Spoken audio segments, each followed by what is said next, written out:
ஆண்டவரும் ரட்சகருமாய் இயேசு கிறிஸ்து நாமத்தினால் உங்களை வாழ்த்துகிறேன். இந்த கால வேளையில் கர்த்தர் பெரிய காரியங்களை செய்வாராக, நன்மையான ஈவுகளை தருவாராக.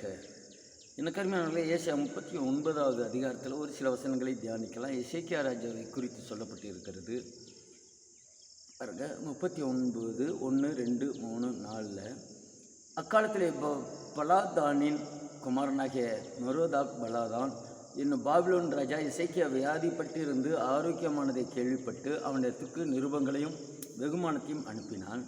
எசேக்கியா அவர்களை கண்டு சந்தோஷப்பட்டு தன் பொக்கிஷ சாலையையும் வெள்ளியையும் பொன்னையும் கந்த வர்க்கங்களையும் நல்ல பரிமள தைலத்தையும் தன் ஆயுத சாலை அனைத்தையும் தன் பொக்கிஷ சாலைகளில் உள்ள எல்லாவற்றையும் அவர்களுக்கு காண்பித்தான்.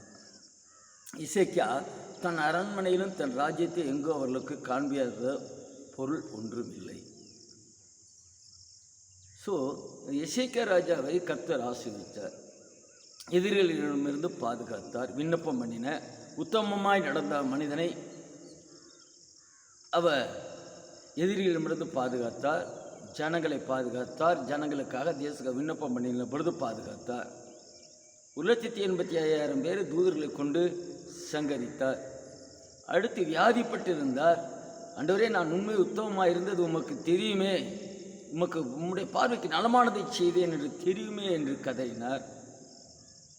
கர்த்தர் 15 வருடத்தை கூட்டி கொடுத்த அந்த மனுஷன் கர்த்தர் ஆசீர்வதித்த பொக்கிஷ சாலையிலிருந்து அத்தனையும் பாபிலோனில் வந்தவர்களுக்கு, தேவனுக்கு பிரியமில்லாத ஜனங்கள் வந்த அவர்களுக்கு காண்பிக்கிறார். உடனே இப்படி பெருமையாக காண்பித்தாரா என்னன்னு தெரியலனா, அப்பொழுது ஏசியா தீர்க்கதரிசி எசேக்கியா ராஜனிடத்தில் வந்து அந்த மனுஷர் என்ன சொன்னார்கள், எங்கிருந்து உம்மிடத்தில் வந்தார்கள் என்று கேட்டான். அதற்கு எசேக்கியா, பாபிலோன் என்னும் தூரதேசத்திலிருந்து என்னிடத்திற்கு வந்தார்கள் என்றான். அப்பொழுது அவர் கேட்குறாரு, ஏசியா, உம்முடைய வீட்டில் என்னத்தை பார்த்தார்கள், என்ன எல்லாத்தையும் காமிச்சிட்டேன்னு சொல்லிட்டாரு.